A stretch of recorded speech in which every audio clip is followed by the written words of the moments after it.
Mbi 130 pacient, fëmijë dhe të rritur kërkojnë ndihmë mjekësore në urgjencën e Spitalit të Pogradecit për shkak të virozave sezonale dhe gripit. Sipas mjekëve, grup moshat më të prekura janë fëmijët dhe të moshuarit. Në praktikisht linjeve pati një rritje të fluksit të fëmijëve në pediatri, por edhe të rriturve në urgjencën e përgjithshme.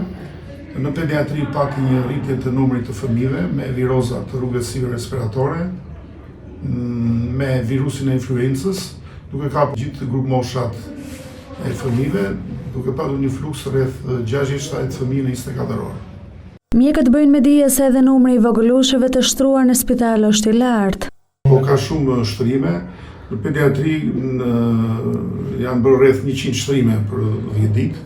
Është fluks i lartë, domethënë, i shtrimeve, me fëmijë të grup mosha ndryshme. I njëjti fluks vërehet edhe në urgjencën e të rriturve.